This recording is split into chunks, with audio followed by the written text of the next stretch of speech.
Hey, what's up, guys? This is Shravan, and this is the first episode of the Zen and Alpha podcast.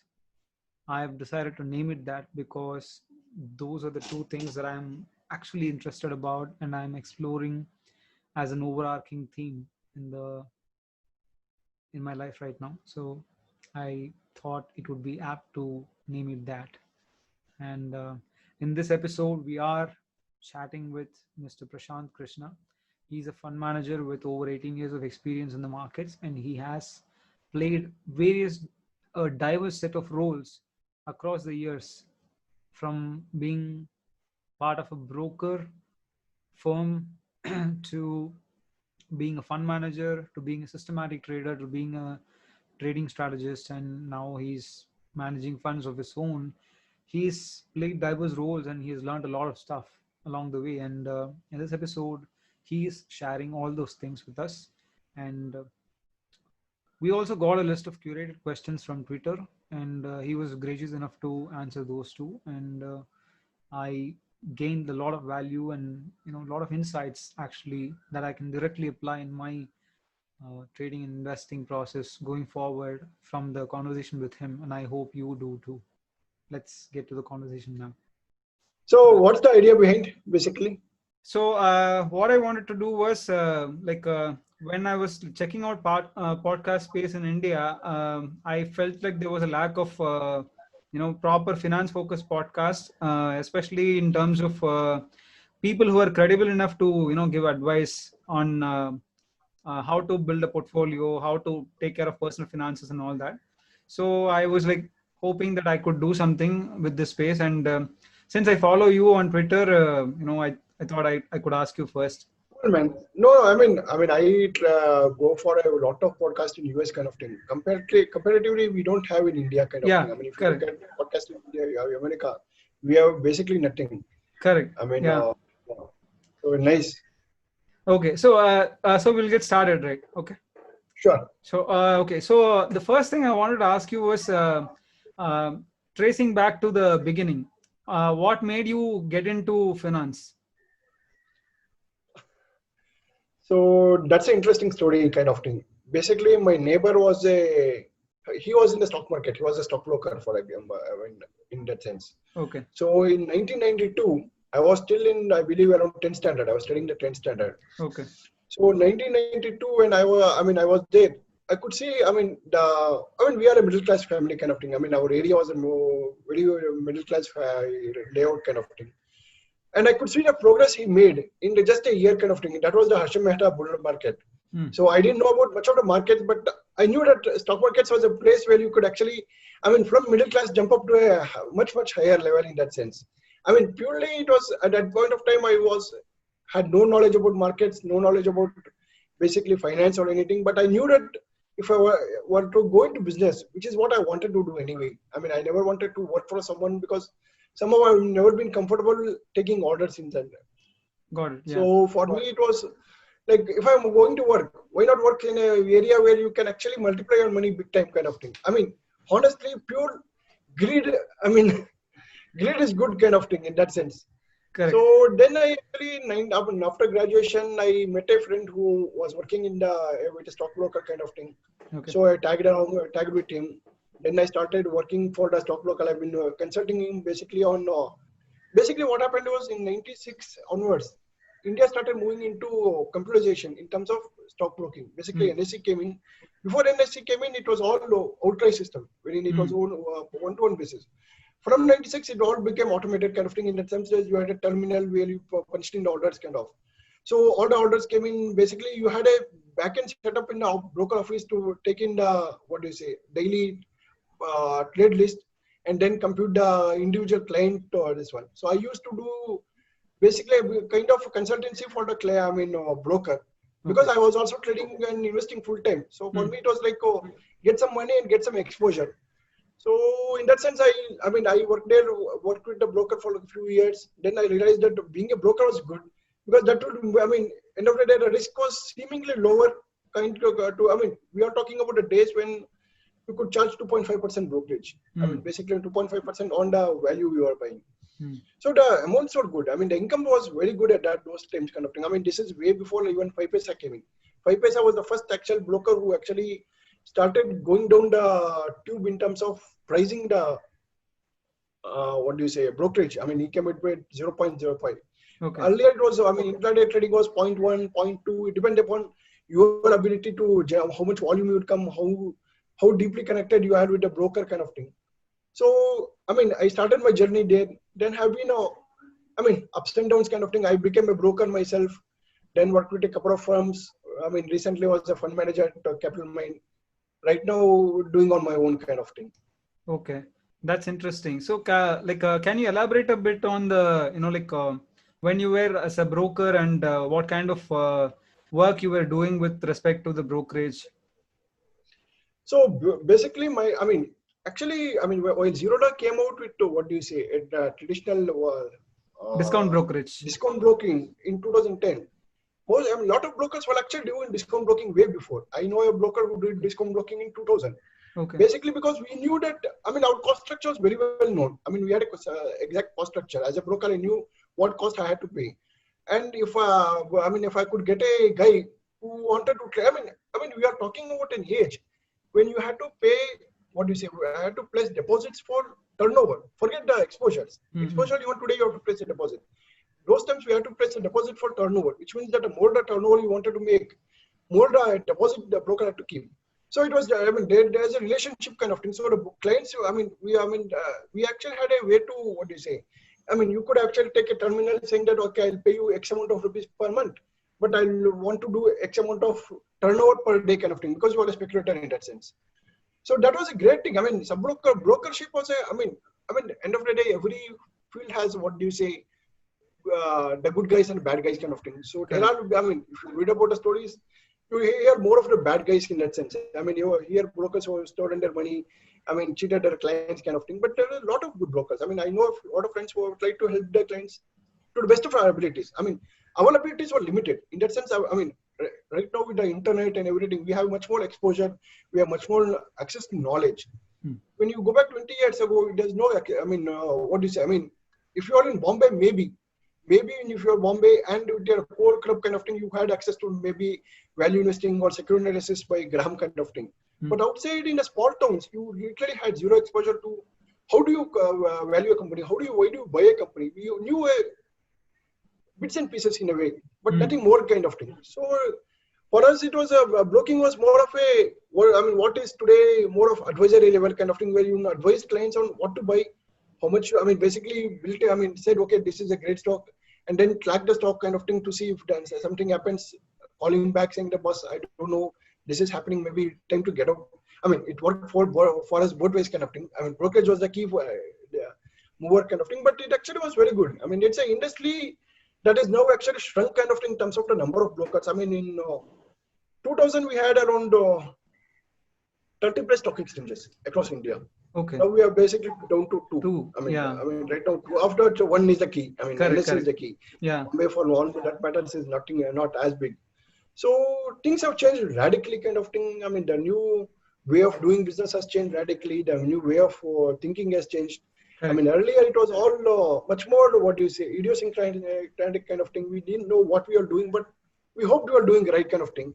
Right now, we have the ability to, what do you say, analyze better, do have it. I mean, the amount of data we have is much more better kind of thing. Earlier, you didn't have the data, even if you wanted. Okay. Even if you wanted to do a TA in, say, 2000, early 2000, all you could have done is do basically write down on the hand. I mean, you had Lotus 123 at that point of time. Okay. But it was very tough. Basically, it was not as easy as you could do today kind of thing with charts available for free. I mean, your ability to draw do whatever you want to do without actually having to pay any heavy cost in terms of both price or in terms of time. Correct. So after you were a broker, what made you shift towards a fund management kind of a thing with Capital Mind? So basically, look, I mean, first say around 2008. I mean, after the crash. Yeah. I mean, the broking industry already was on its lost toes kind of thing. I mean, the brokerage was coming. I mean, as I said, 2000 was the key. 2005 came in, which basically cut down the brokerage by half. And then it was a downward. I mean, basically a downward shift. Everyone wanted to, I mean, how do you attract a client? You say, boss, I'll give you better than what he does. So you go lower down the order, and which actually takes a risk, because end of the day, you are actually exposing more to your client in the hope that he, and I mean, he won't run away after taking a big hit kind of thing. Correct. So at post 2008, I mean, lot of brokers took hits kind of thing. I know people who took a large hit kind of thing. So I myself took a hit in 2007 personally kind of thing in my own trading. So what happened was that basically we felt, I mean, a lot of us felt that it was not worthwhile to continue broking as a, so, I mean, your income had shrunk to a negligible extent unless you were willing to push the boundaries of what you felt was ethical kind of thing, in terms of pushing a client to trade more than what he would really want to, or asking him to churn more kind of thing. So post 2008, actually, I mean, people also, I mean, Zerodha got caught, I mean, basically came up with, I mean, brokerage was the key, right? Right now, if you look at mutual funds, I mean, you're paying 2.5%. Right. And you have an alternative that is 0.05% for especially large cap funds. You have similar returns for a much lower fee. So for traders, Zerodha made a lot of sense kind of thing. I mean, why do you want to trade with me when I can trade with the same? I mean, the prices are the same. It's not like I'll get you a different prices, but my cost structure goes down dramatically kind of thing. So post 2008, I shifted into more of a systematic trading kind of thing. I was working with Dr. Sikanaline in the middle kind of thing. I worked with him for 2012 to 13, developing trading systems and everything. So I shifted to I felt that systematic approach was more, from my behavior point of view, it worked for me better, because I understand my weakness kind of thing. I am unable to take calls. I mean, it's gut calls kind of thing, if you were to say, especially when it comes to taking a loss kind of thing. I would rather have a system that will tell me, okay, now's the time to get out. And then if I trust the system enough, I'll take that system call rather than trying to second guess the system kind of thing.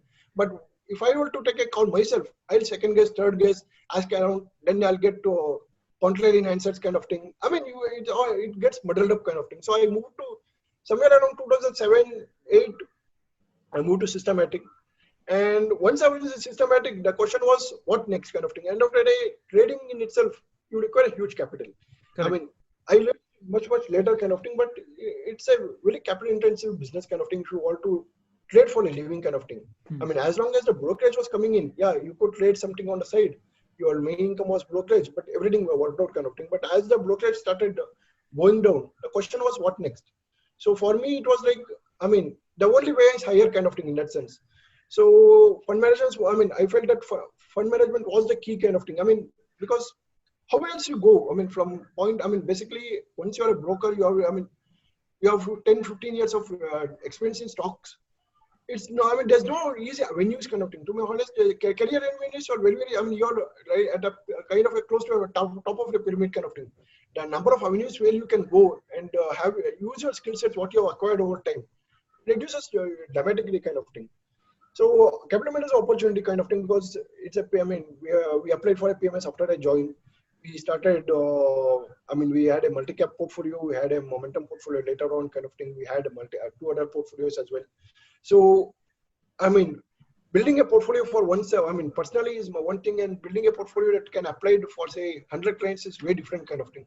So it was a great learning experience in that sense.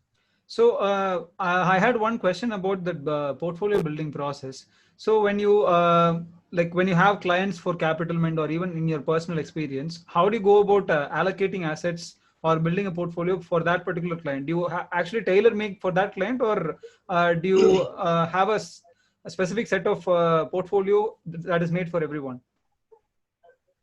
Basically, tailor making is very difficult kind of thing. I mean, I can make a specific portfolio for you. The problem is in tracking. Okay. I mean, I can't track 100 plus portfolios, because I mean, each portfolio is a different portfolio. Okay. There's no way I can keep in track with the corporate actions or the bonuses or the news that comes in. So what we used to do at Capitalmind, and what I still believe in, is that basically, I mean, the idea is first get a fix on what kind of risk you are willing to take. So what kind of, then use it asset allocation to say, okay, how much of that should be allocated where kind of thing. Okay. But it all comes down from starting point of your risk taking ability, what we understand of your requirements kind of thing. Because you may say, I have a very high propensity for taking risk, but you may not require that amount of risk to meet your goals. The question is why take? I mean, we don't believe in we are taking unnecessary risk because you don't. There's no need. I mean, there's no need to risk more than what is required to risk if you are able to meet your goal comfortably, kind of thing. Correct. So I think I mean, people talk about what do you say, tailor-made. There's no point. I mean, no one does the tailor-made. Okay. It's all basically structure. I mean, multiple portfolios. You build up multiple portfolios, then decide. Okay, for this client, I mean, assume Momentum, for example, is seen as a more riskier portfolio than an index portfolio. I mean, give a comparison. So if you are a low risk guy, I would say have a core portfolio of index, have a non-core portfolio of Momentum, basically 70-30 or 60-40 or 80-20 breakdown kind of thing. Basically, the idea is, okay, this core portfolio is much lower risk in my opinion on the long term. This may be higher risk, but your volatility will not impact you big time.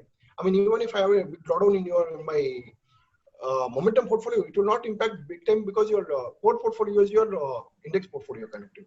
So the key is to mix and merge kind of thing. Okay, so in these kind of portfolios that you used to build, was it all equity or do you also had? We had debt.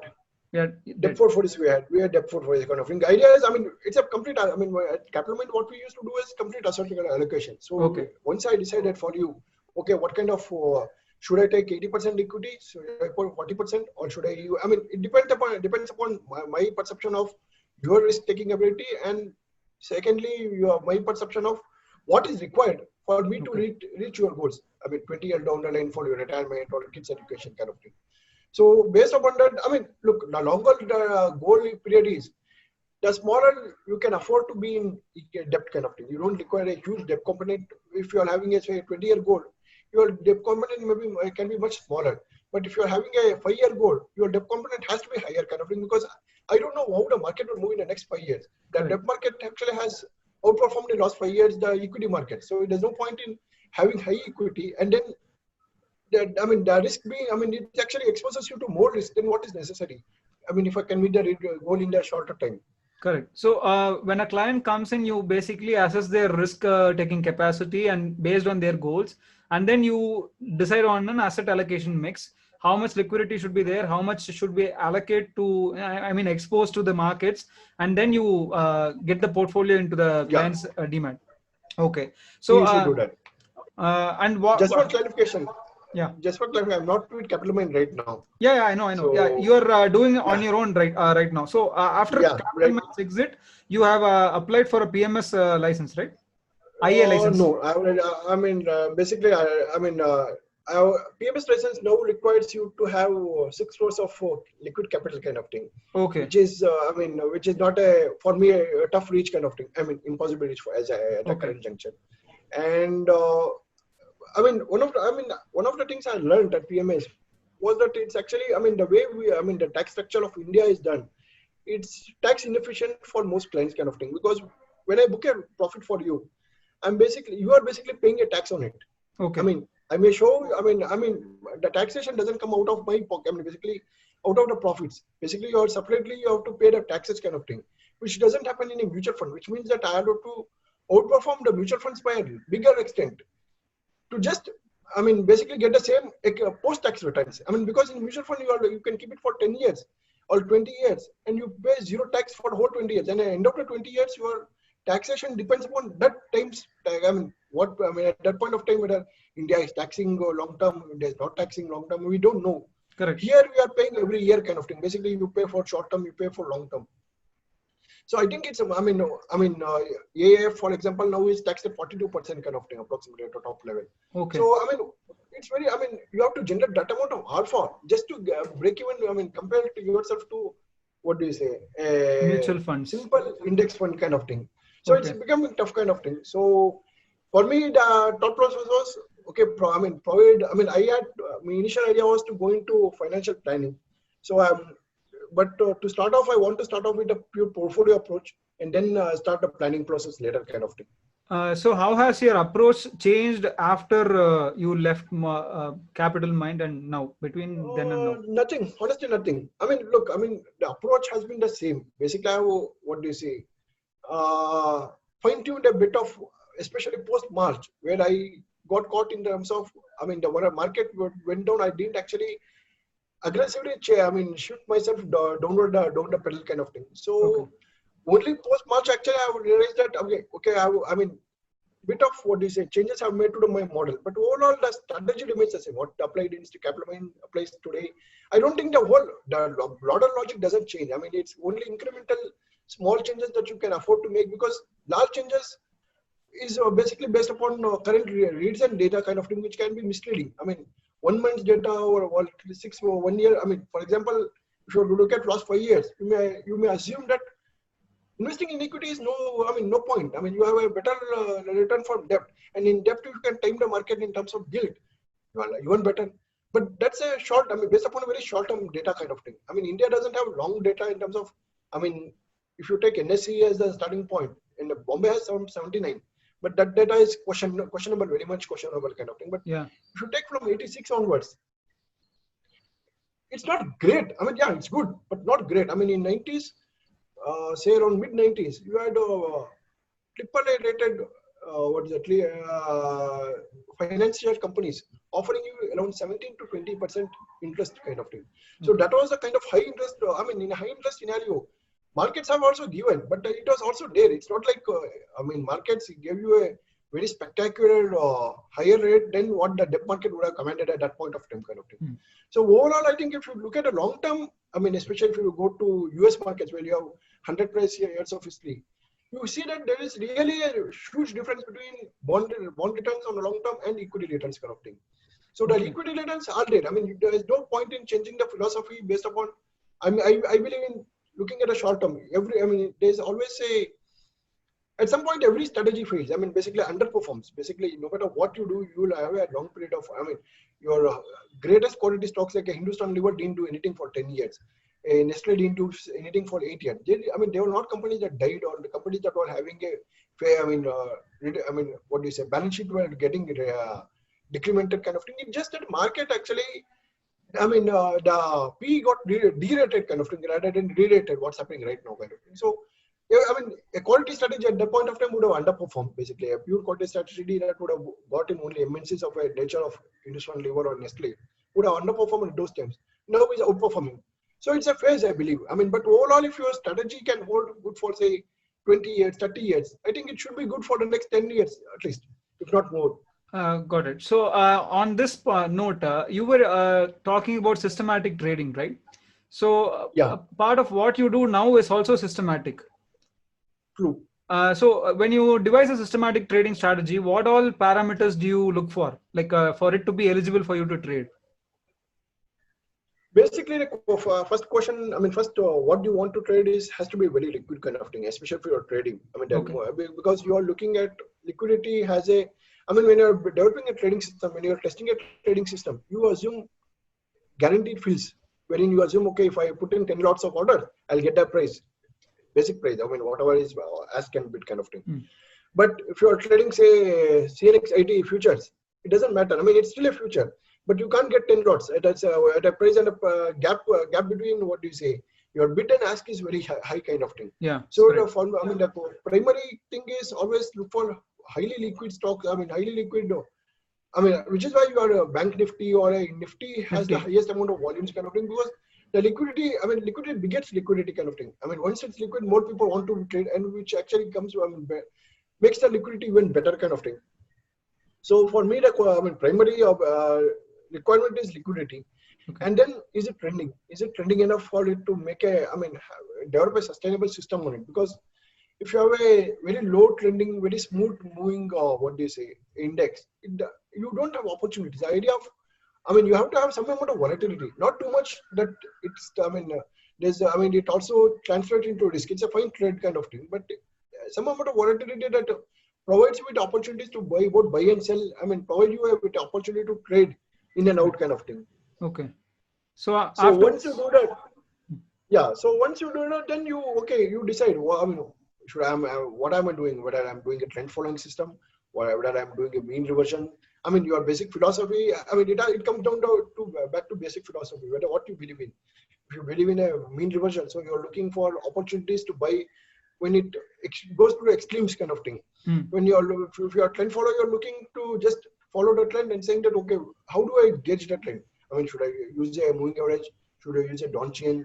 I mean, a number of ways you can gauge a trend kind of thing. So you use that, said, okay, and then test it out saying that, okay, historically, if I had applied this, so what would have been my net result kind of thing? I mean, finally, it all comes down to whether I can make, I mean, if I index gives me 100 points, can I make around, I mean, my belief is that you can't actually, on a long run, beat the index buy and hold returns. It's very tough without leverage. So finally, the whole play in the trading comes by leverage kind of thing.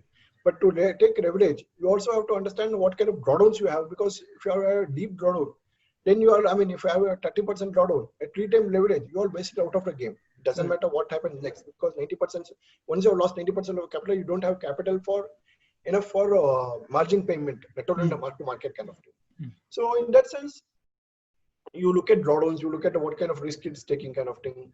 Then, I mean, I mean, basically the biggest risk in building trading systems is you tend to over-optimize in the past kind of thing. You try to fill up every bad patch kind of thing, saying that, okay, if I tweak this, would it work there? If I tweak that, if it work there. The best system in the past is the worst system of the future kind of thing, in my opinion. Got it. So when you so after you have decided that a system, okay, this system is worthy of trading, do you directly start trading it, or do you test it out live for a while? Paper trading, I'm not a believer in paper trading kind of thing, because finally it's, look, when real money is there on the line, your behavior is very different from the behavior you'll have when it's all paper money. You'll be okay with, okay, I'll take, I mean, I'll check out this bar and maybe next bar I'll take that trade kind of thing, because it's finally paper money. You have nothing to lose. Worst case basis, I am just noting down a bigger loss. What's more, when you have real money, even if it's a small portion, I mean, it's not like you have to go for the full portion what you wanted to do. I mean, if you wanted to trade 10 lots, trade it to 1 lot. But I mean, my belief is always go with a real money, because it's a psychological impact. You understand, I mean, it's finally, I mean, a trader understands himself kind of thing. That's the biggest need.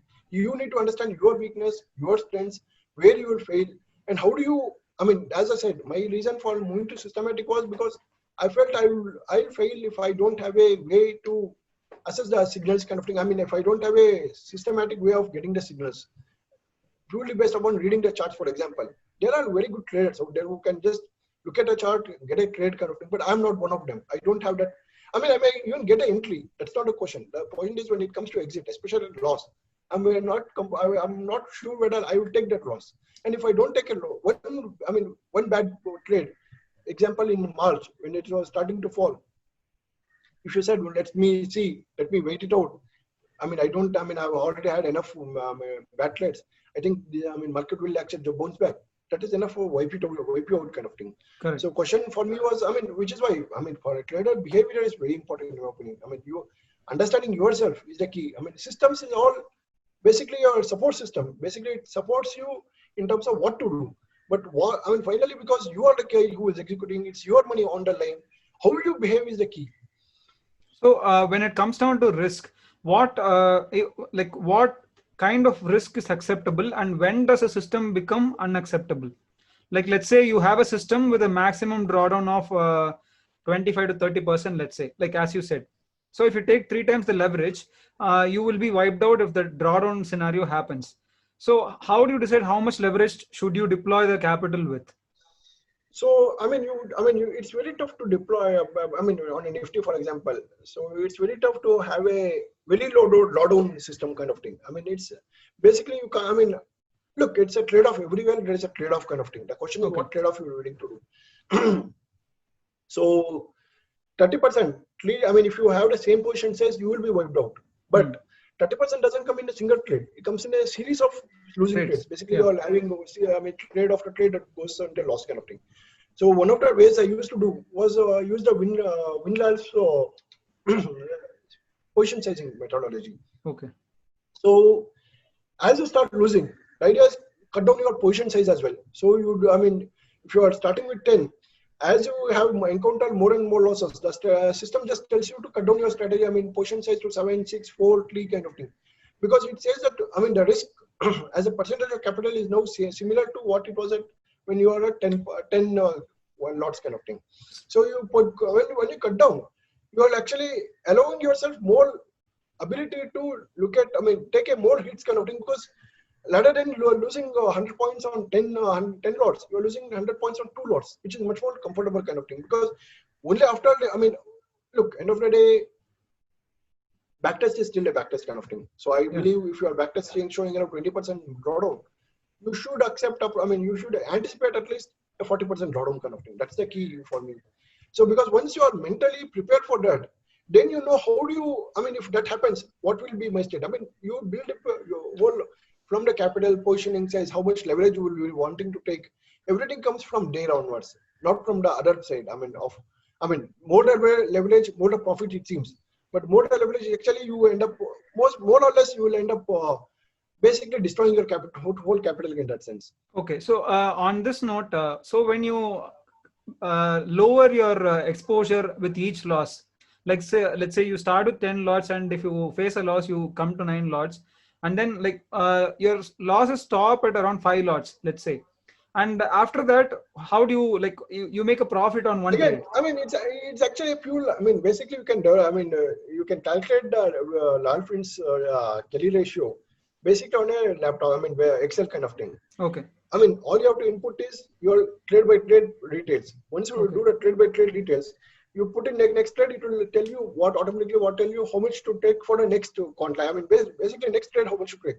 Okay. It basically calculates based upon your historical run kind of thing. It keeps recalculating the whole thing. Okay. People don't use it because what happens is it keeps shuffling around kind of thing. And Lal-Friends, one of the risk is that it tries to maximize, which also means that it tries to take a maximum position. It tells you to take 10 lots, 12 lots kind of thing. The idea is to have some amount of thought process to say, okay, I'm not willing to go. Once I have a leverage cut off, okay, if we're saying 12 lots, that means I'm willing to take only 6 lots. I don't want to go around that leverage of X kind of thing, because just because someone gives me leverage doesn't mean that I need to take that leverage kind of thing, or the system tells me that to take it doesn't mean I have to take. So then you cut down in a similar ratio kind of thing. Okay. So going forward, you have this momentum strategy that you have right now, right? And you're trading that currently. Yeah. So what are the parameters? What kind of instruments do you trade with that strategy? So one small this one. Yeah. So everyone, when people talk about momentum, they think about in terms of trading. Some of value is seen as investing kind of thing. Even though both of us are looking at prices, it's a pure factor. Momentum investing is a pure factor. We are basically looking at it. Basically buying stock based upon different reason. A value investor buy a stock because he thinks the business is valuable and the market is not recognizing that. We buy a stock because the stock prices is moving higher, and we feel that the trend is moving, going higher kind of thing. So it's, basically it's still to me, trend following is an investing strategy rather than a trading strategy. So my trend for, momentum strategy, if you go by the academic evidence, they say, okay, go, calculate the last 1 year return, subtract the last month's return, buy the top 25, 30, whatever, your portfolio size kind of thing. Okay. But one of the things that, in the Alpha Architect, he mentions, so Jack mentions kind of thing, that the problem is that a stock can be flat for 10 months and then spike up 2 months. You'll have similar return as a stock that has gone up all the 12 months kind of thing. Which one would you prefer if you visually look at that chart? You would say, I'll go with the smoother trend kind of thing.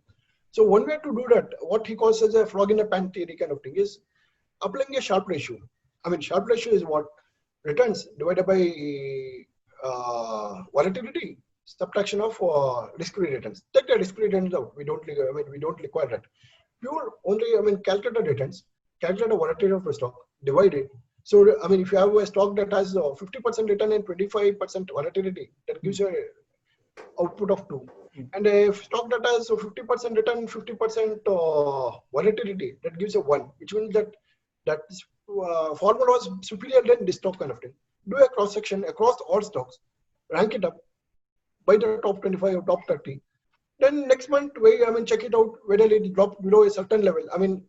Because it's cross sectional.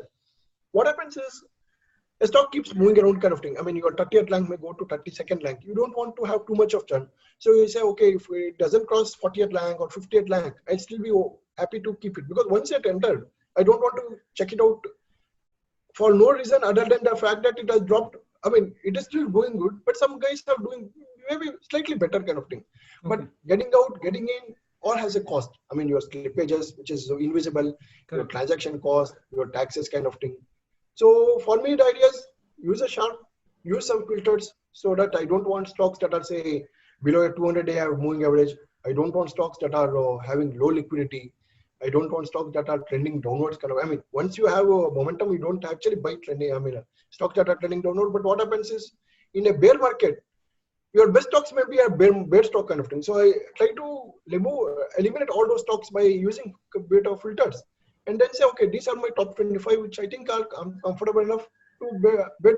Basically, you can bet on multiple ways, but I bet on equity kind of thing. I basically place same amount into each of the 25 stocks or 30 stocks, and then wait it out kind of thing. So how do you decide when to exit?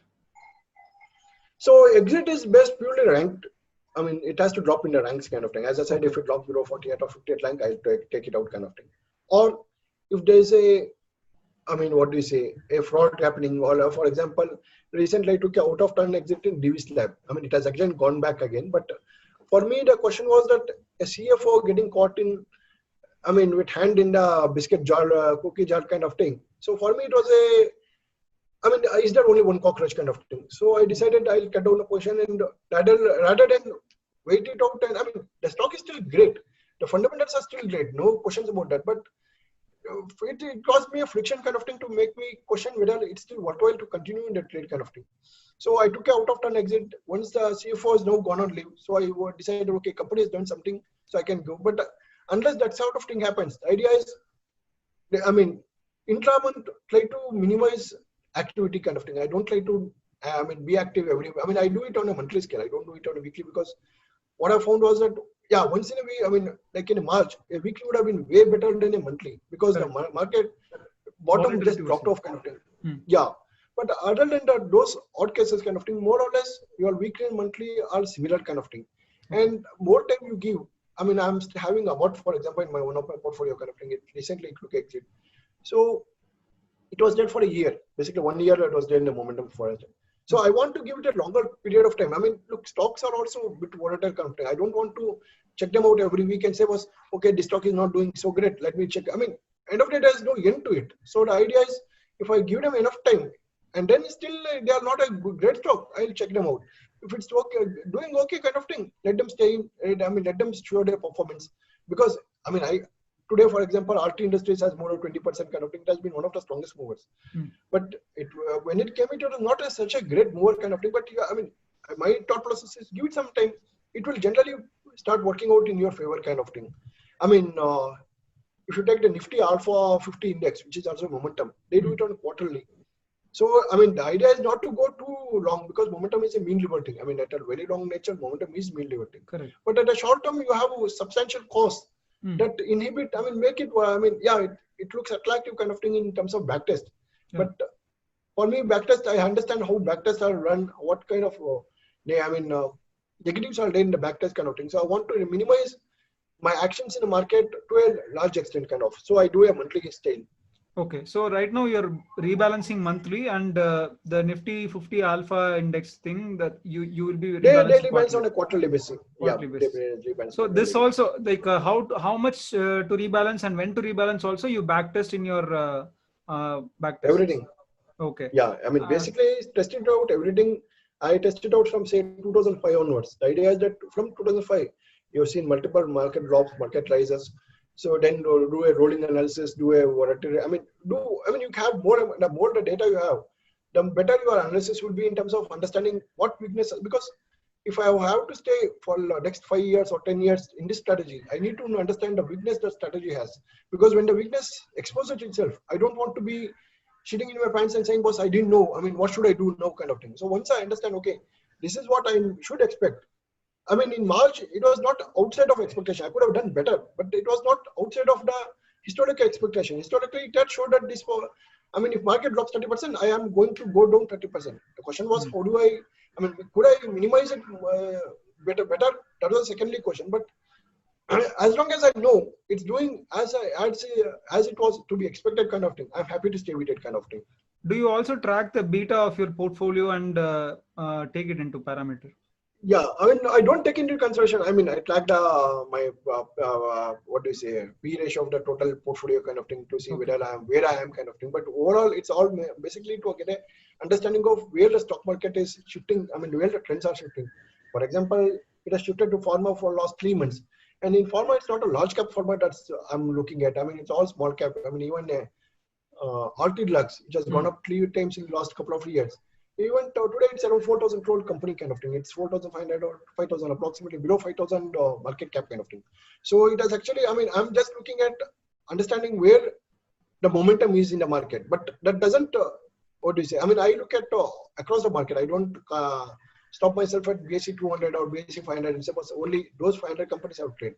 I'm okay with the universe of companies in NSE as long as they meet my other criteria, especially the liquidity criteria. Because as you go outside of the, I mean, small cap stocks, you don't have liquidity.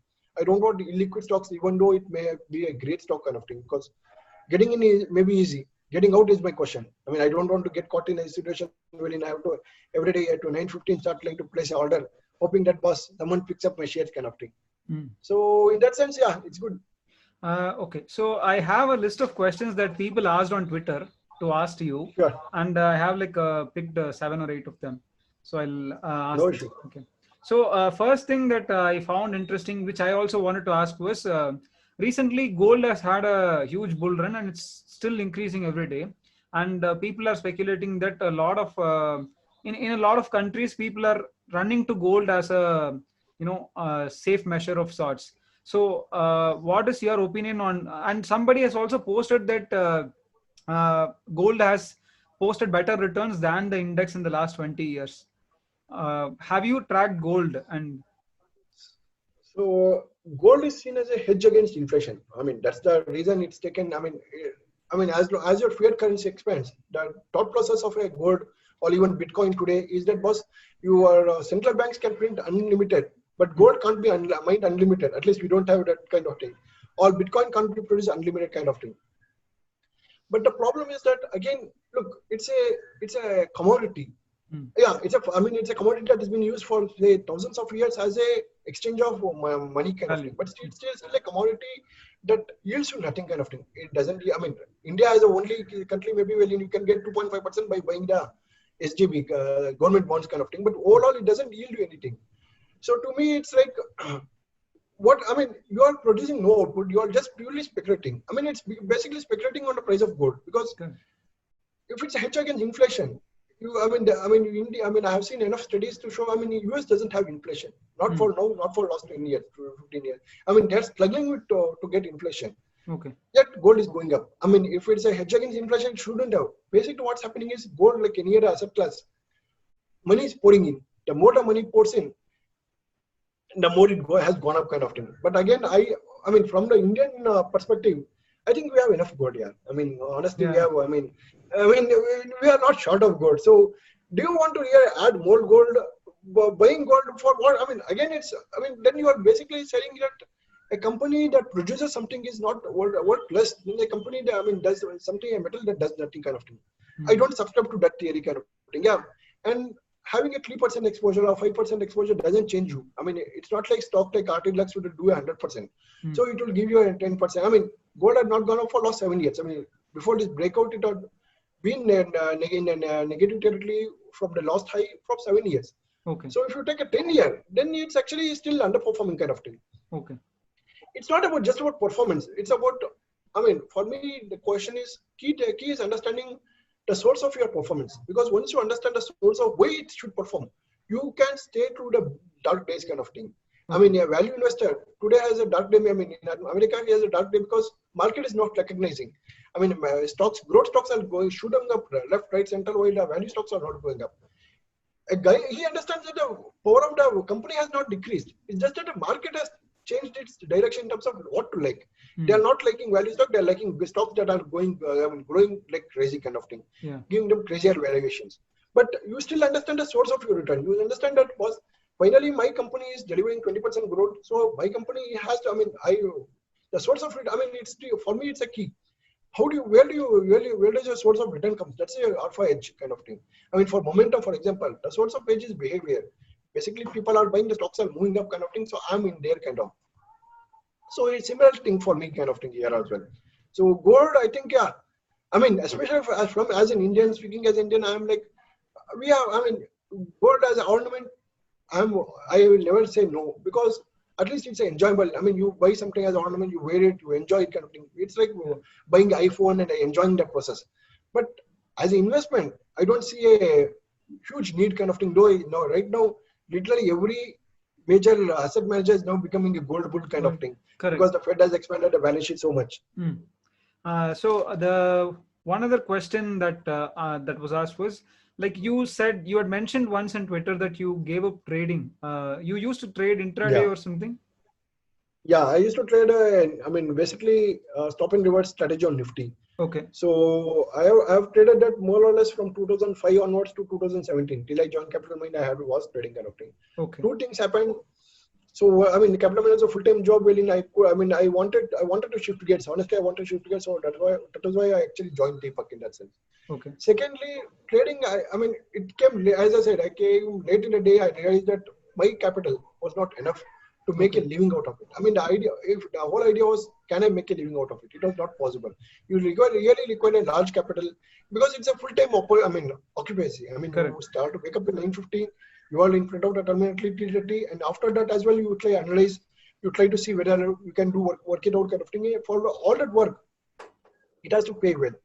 And it's not like a monthly salary system where you need to come down. Monthly you'll get a salary kind of thing. So the capital requirement I calculated was much higher than what when you talk about trading capital, you are basically talking about the capital that you are willing to lose. And I don't have that kind of capital that I'm willing to risk, basically, because it will be all my capital and more kind of thing. Okay. So I decided, and finally it's okay. Here is my question. Even the best traders, they say, okay, my target is 18 to 24%. That is what most of the traders try to anticipate. It's not like they would multiply money 100%. Maybe once in one year they will do.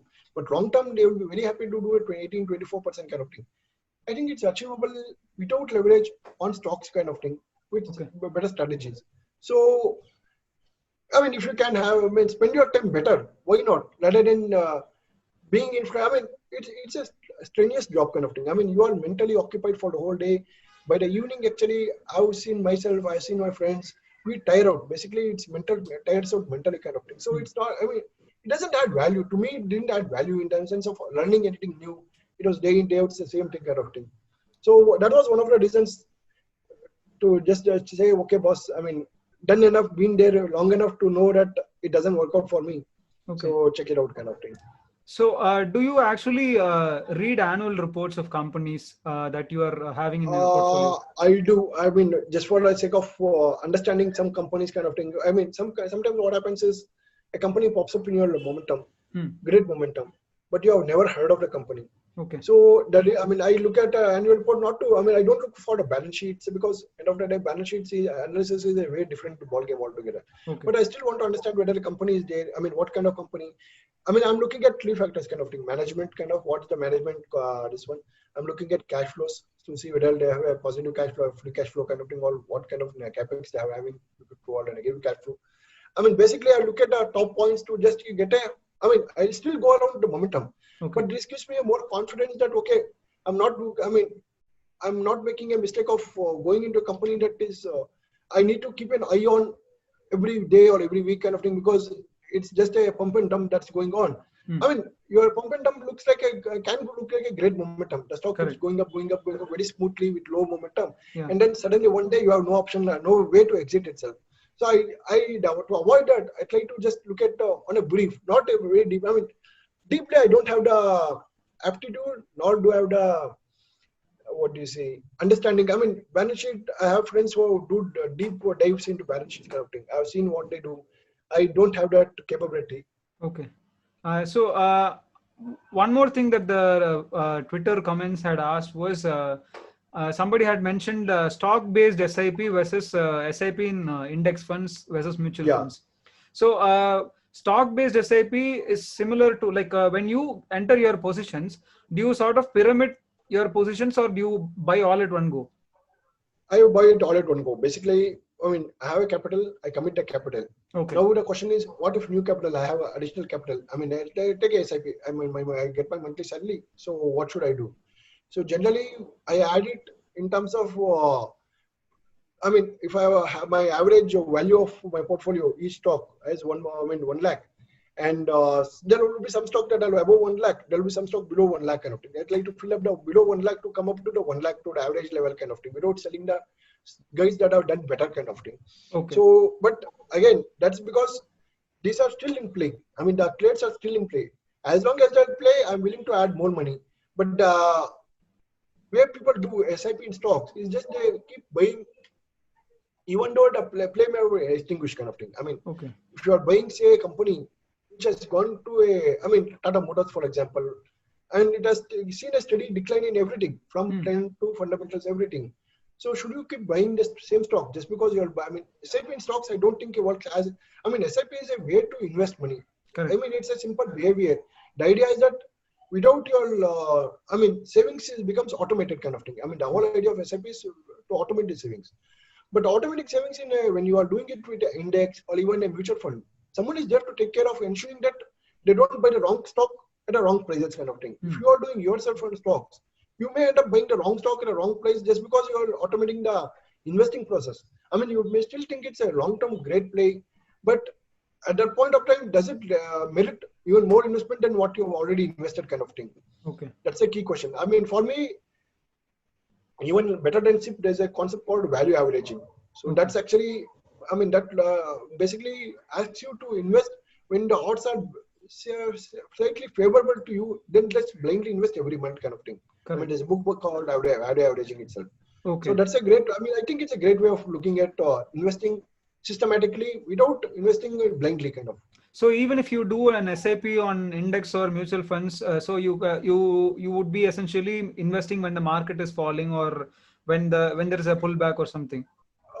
No, not essentially, because actually I have tested that out. I mean, if you buy only when the market falls, what's the, or if you do only SIP without looking at what's the better way? Well, the thought process seems like if you buy on the dips, it's better. It's actually better to just SIP it monthly because the opportunity, I mean, your market is trending more on the bullish side than on the bearish side. I mean, other than March, you hadn't a 30% drop in years together kind of thing. If you are waiting for a big drop to put in money, you would miss much of the, what do you say?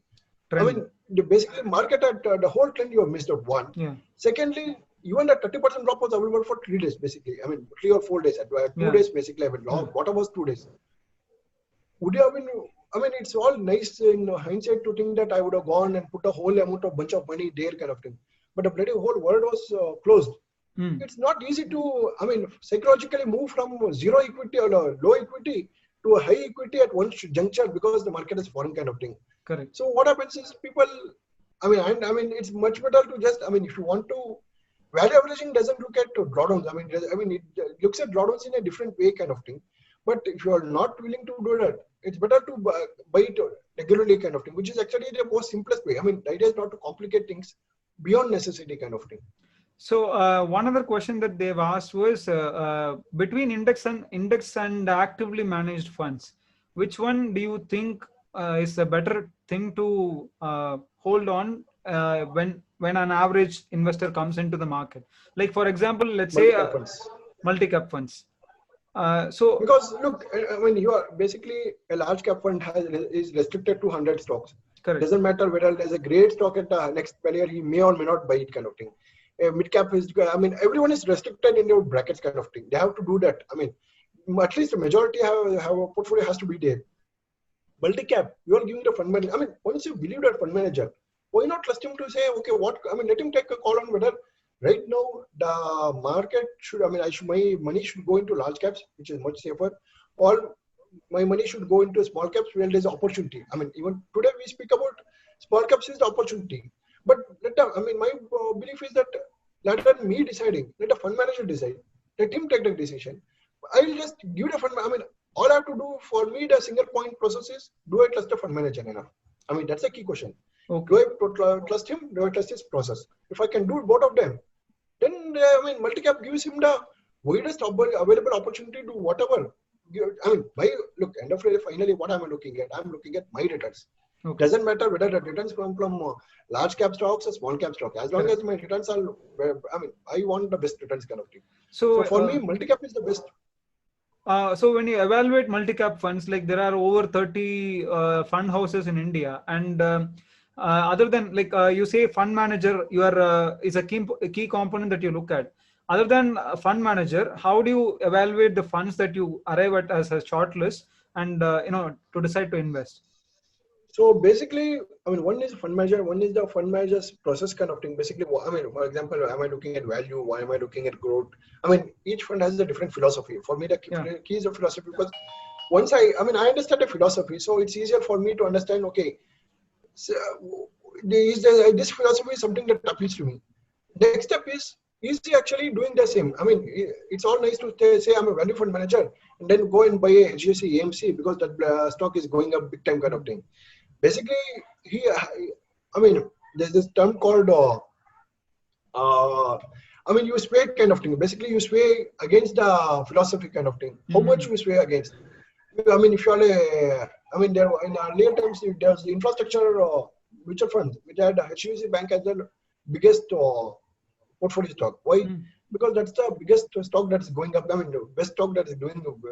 But that's not. I mean, that doesn't give you exposure to infrastructure, which is what you wanted in the first place. Correct. So similarly, in my opinion, when I look at multi-cap funds, I look at fund manager, fund philosophy, and how. I mean, whether he's actually doing that. I mean, whether he's able to what do you say? Go according to his philosophy kind of thing. Yeah. Basically, if you are having a growth, then I look at a portfolio and say, okay, are these stocks that, I mean, there may be expensive stocks, but they are still growth stock. They are still delivering 20%, 30% growth year on year kind of thing. So I know, okay, I may be paying a bit more because right now the market itself has become expensive across the board. But he has stuck to the philosophy. He has not said, okay, market has become expensive. I'll do one thing. I'll go and try to buy some value stocks. I'll buy a Tata Motors or a Tisco because they have become too cheap kind of thing. It may work out. But for me, it doesn't gel because then you are diverging from your strategy kind of thing. Then I don't know what you do next. If it works out, yeah, it's all good. If it doesn't work out, it's my money on the line. So do you take past returns also into account when you are considering mutual funds? I mean, key, right? I mean, at some point of time, returns, I mean, finally, it doesn't matter. I mean, it's like there's a saying that, I mean, just because it's a golden needle, you won't go in, punch your eyes with a golden needle kind of thing. So similarly, finally, returns are the key. I mean, returns are the major element.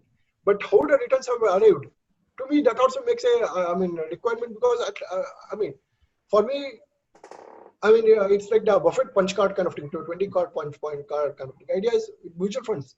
It's stocks I don't do. I mean, I'm taught I can in a month change out 20 stocks, forget about for lifetime. But with mutual funds, I want to stay with them for a long time. So the only way is if I really understand the process and if I think they'll stick to what their core domain expertise is, then continue it. I mean, it means that you will still see periods of underperformance. At those periods of underperformance, you understand that, okay, why is it underperforming? Because the market has shifted. Then it's a call for you to take whether the market has shifted permanently or is it a temporary, wherein it will again swing back to the upper level when this fund will deliver kind of thing. Because every fund will have a period of underperformance. If you keep jumping out when underperformance, you will never be able to achieve the long-term return of that fund itself, better on the better fund. Correct. So, in your research, what has been the top 3 fund houses where you have seen consistency with philosophy and also decent fund management services? First will be Parag Parikh. I mean, basically now, I mean, I like them because they have been 2 reasons. One, they have stuck to their philosophy. Second, they have stuck to one multi-cap fund. They have, I mean, they have not, what do you say? Have given a boutique of funds and say, okay, if you want small cap, I'll give you. If you want large cap, I'll give you. If you want, I mean, the more choices you have, I mean, I'm like to just sell you whatever you need, not what I really believe in kind of thing. Mira has been good. I mean, Mira has been very exceptional performance kind of thing and exceptionally well managed in that sense. Okay. Other than that, I used to like Quantum, but somehow after they bought S Bank, I'm still having my own doubts on whether, because for a Yes Bank to come into a value portfolio who talks about ESG philosophy and everything, that made no sense to me. But Correct. overall, my thought process is, I mean, these three are better. I mean, one of the better managed funds kind of thing. I Okay. mean, today they have HDFC Bank, which is again, Yeah. I don't know whether it's a value stock or a growth stock. Either way, they have no exposure to HDFC Bank. Correct. So, like in the recent sale that happened, HDFC's top promoters and the top insiders selling HDFC completely and leaving. What do you think is the future of the bank? Not just based on the The sale, but bank, just look, generally. I mean, bank has been there, what, 30 years now? Yeah. I mean, bank is there for 30 years. I mean, look, when you have a company that is there for 30 years, it's generally not based on one person. Yeah, that person, I mean, the person may look like the guy who actually knew everything, did everything, but it's always a team effort. I mean, it's always a large second team that actually is able, I mean, it's like a politician can give you order, but finally the execution falls upon the bureaucracy. I mean, the guy Correct. who, I mean, the district magistrate, he actually implements it. The implementer is the key. So there, I mean, I'm very comfortable in that time. I mean, look, he sold whatever his ESOPs were. Mm. But ESOPs are not free. I mean, end of the day, he has had to pay a large amount of money to acquire Right. those stocks Yeah. over time kind of thing. They have a tax. There's a taxation there involved kind of thing. And he's 70 years, which means that he's not looking at for himself. He's looking at using that money, putting up into for his next second or third generation. I mean, because this is not something that the next generation may actually be able to earn. Correct. He was in the right place, right time. How many CEOs or how many managers you can talk about who have a 7,000 crore portfolio? You don't have. Yeah. So in that sense, he's just, I mean, single stock exposure. Even, I mean, it's a very, very concentrated investment. It may be a great stock, but I mean, why do you want to, I mean, once you are out of it, why do you want to have that as a, I mean, it's like, I'll give you another example. Yes Bank. Hmm. Rana Kapoor had a fight with the partner's wife. Hmm. Sorry, I don't remember her name. Madhuri, I think. Anyway, the partner's wife, she had an equal stake. So when the tide went up, she became a very rich person. When the tide went down, she has actually, I mean, she sold it recently. I mean, whatever she could sell at $70 kind of thing. A stock that I got reached out to, I mean, much higher heights. Yeah. So I mean, it's like tying yourself to a boat where you don't have control. So why do I mean, small amounts? Yeah, I can. I mean, when we buy a stock, we are buying for say 3%, 5% of our net worth. We know worst case basis we may lose that 5% kind of thing. But if you are taking your net worth of 95% to a company that you don't know where will they will go, tomorrow if they do something, I mean, why do you? I mean, no one wants to take that kind of risk. Correct. But I don't think the risk will come.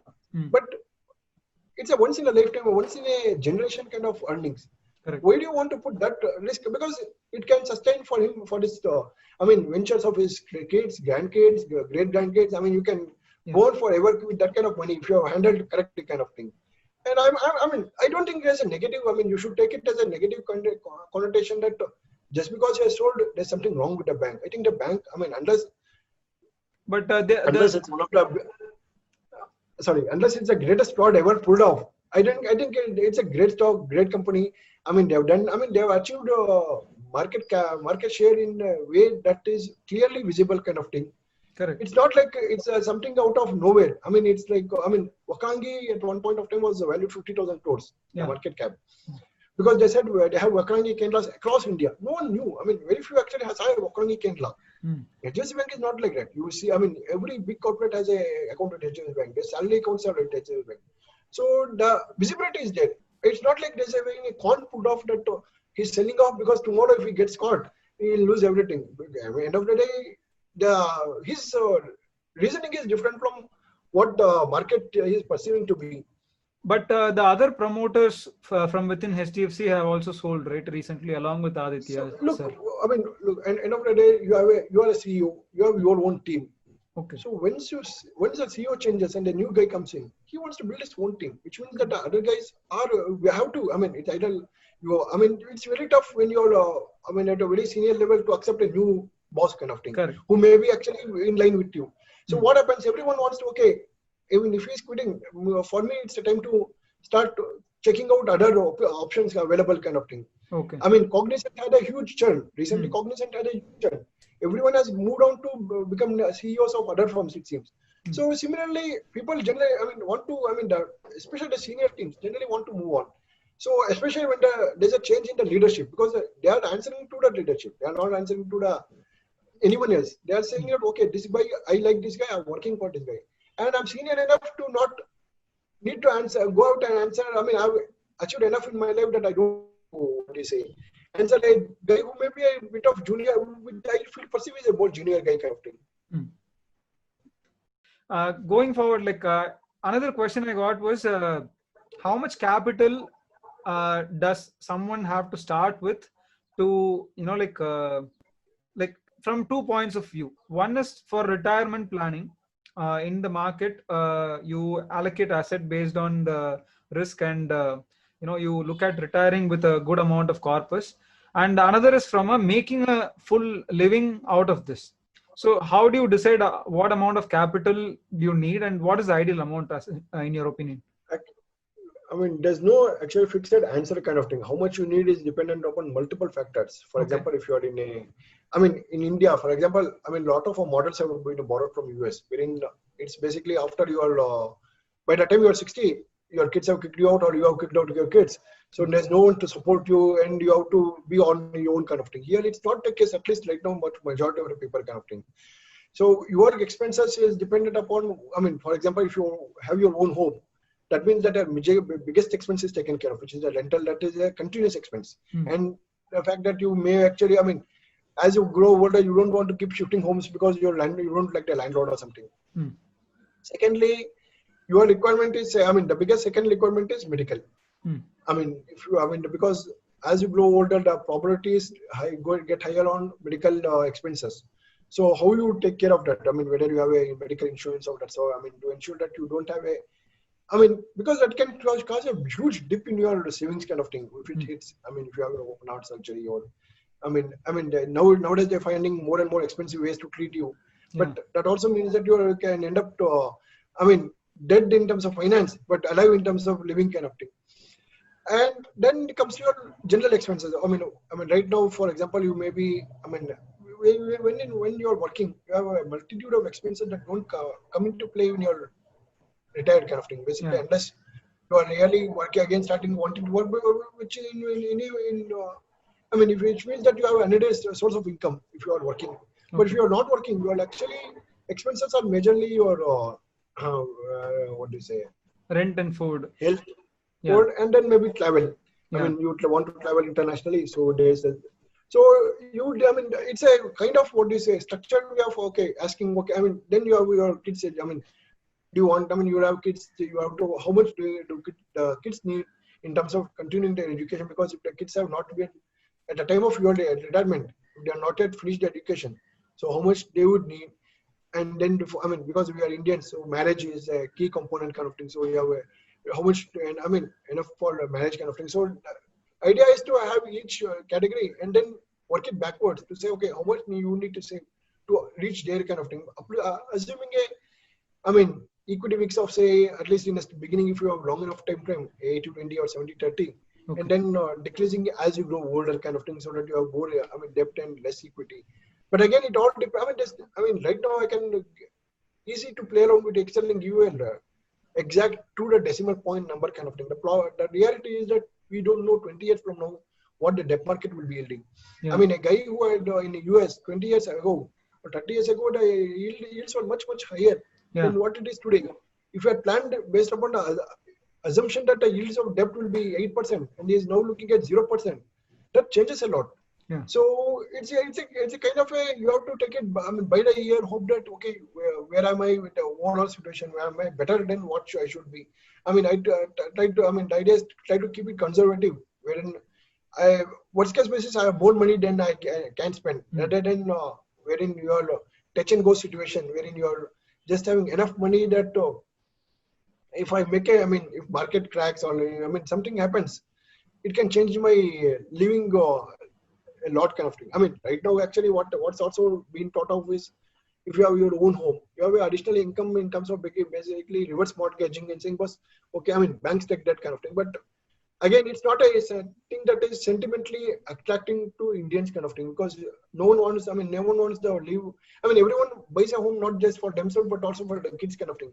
It's changing, but not in a, I mean, it's changing in a very, very small percentage of population that is more exposed to the world, more exposed to the, I mean, basically with kids studying in US, studying in US kind of thing. But more or less, if you take majority of the working class population, they are like, I mean, I've spent all my life building this. So this is for my kids or my grandkids kind of thing.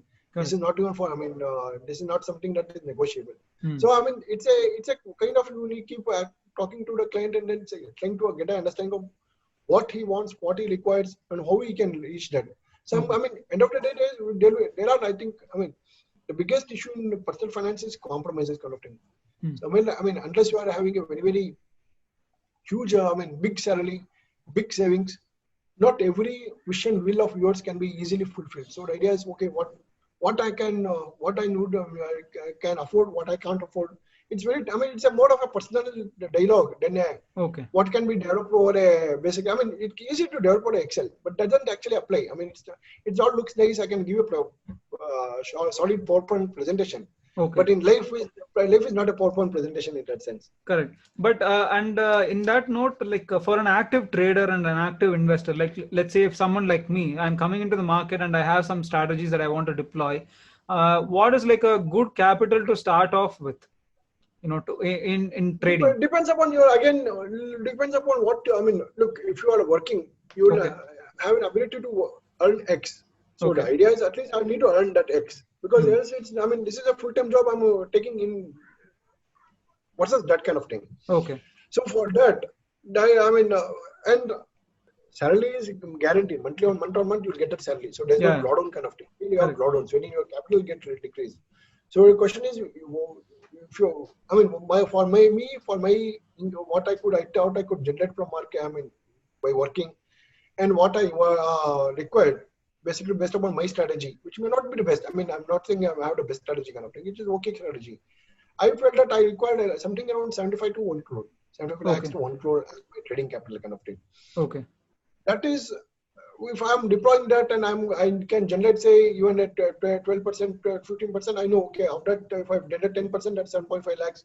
So I know, okay, I'm able to generate X amount from that kind of thing. Okay. But if I'm not even able to generate, I mean, even on the lower end, if I can't generate a lower, I mean, then it doesn't make sense. I mean, you have to have a much higher capital, because finally, if you are, I mean, trading from living, people assume is that you can keep on pulling out capital for your living expenses.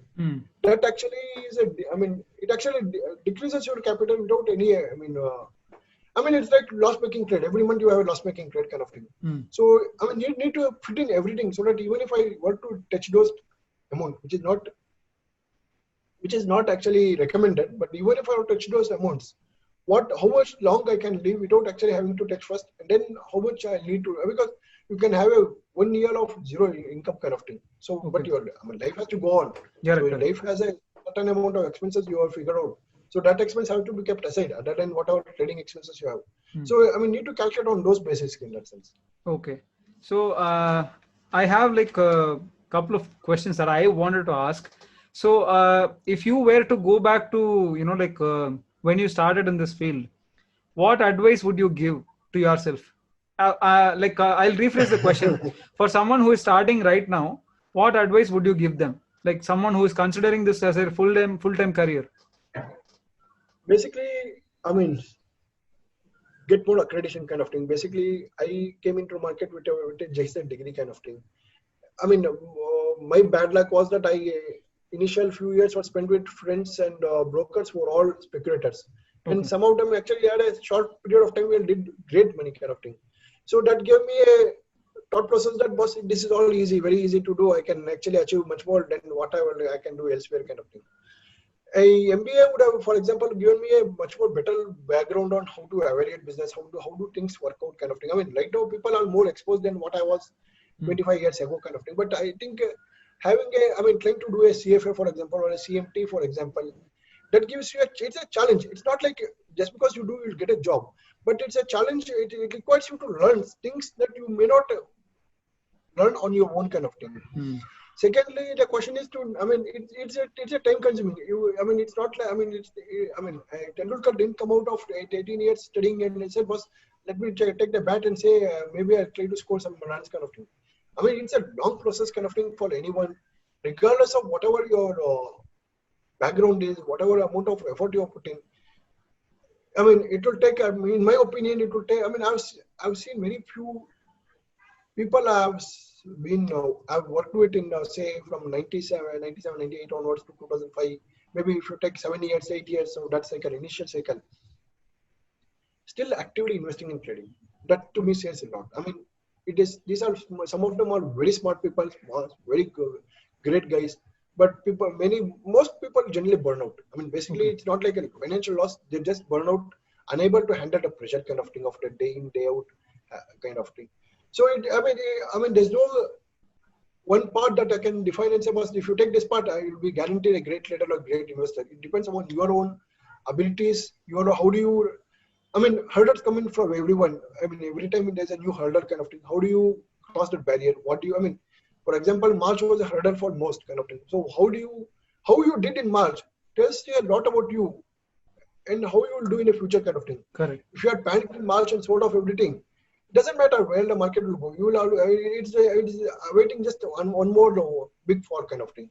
So in that sense, I think it takes at least a 7 year, I mean, a business cycle of 7 to 10 years before you can say, okay, boss, I mean, I'm ready. I'm really no. But when you're starting off, better to start off with more qualitative education so that you actually at least have a foundation where you can build.